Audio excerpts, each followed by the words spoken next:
Hello everybody, I am Baltmatrix, and today we are taking a look at everybody's favorite body scrapper, Shattered Glass Deluxe Class BLURR. This figure was purchased over at the Hasbro Pulse. It is also available at the Big Bad Toy Store and the Chosen Prime.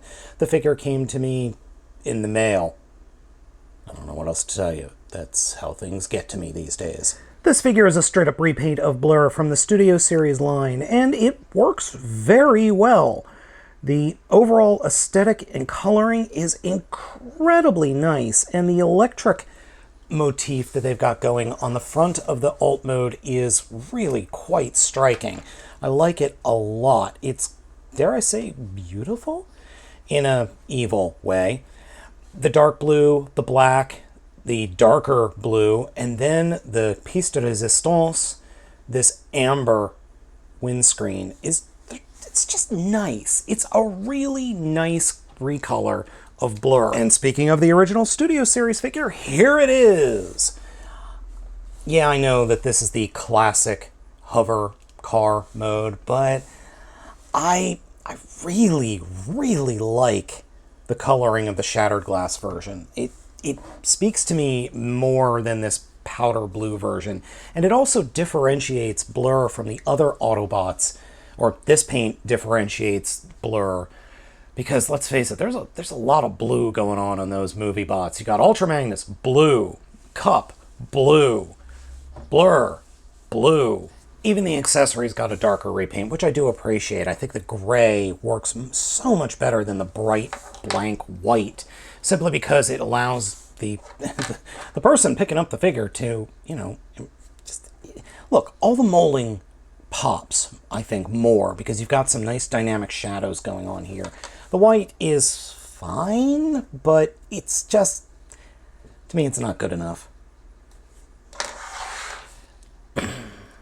BLURR is packaged in robot mode, but we're starting off with vehicle mode for this video review because I like the vehicle mode more than I do the robot mode, even though the look of the robot mode is quite pretty nice looking. But they've got some issues with my figure.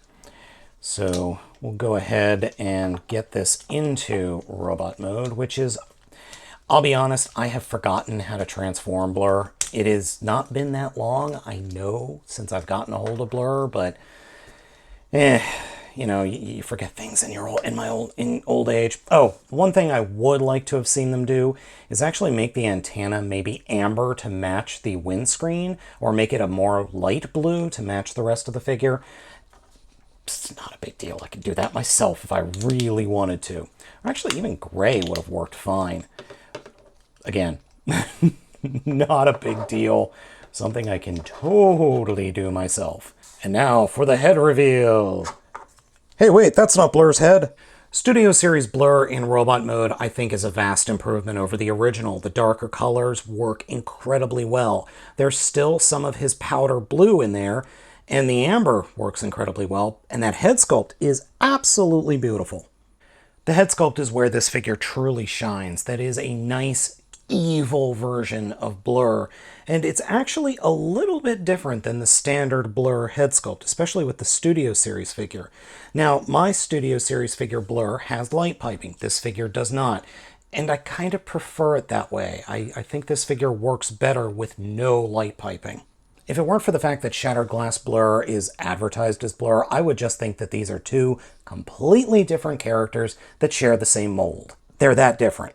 I mean, they really do feel that different. Now for the part that I've not been looking forward to, the QC issues. And my figure has some really gnarly QC issues. The first of which is his left arm. This thing just does not peg in. I guess I'm going to have to put some glue on this side and then just let it stick and then, you know, pull it apart. I don't know. I'm not sure what to do there, but it just doesn't stay together. His hips are almost noodles.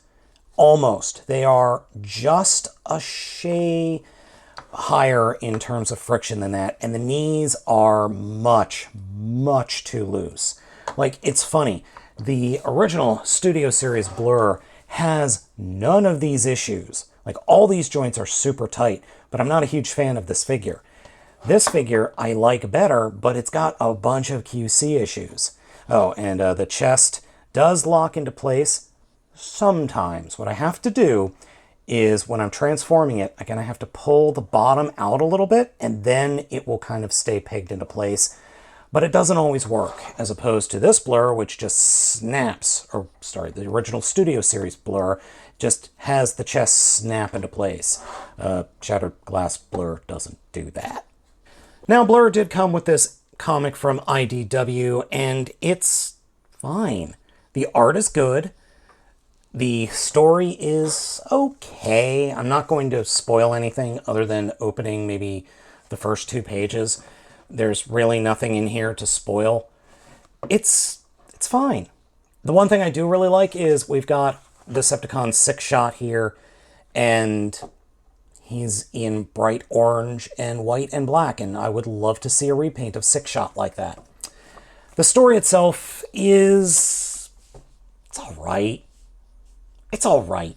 I'll go with that. It is all right. It's not my favorite. It's okay. Overall, Shattered Glass BLURR is okay.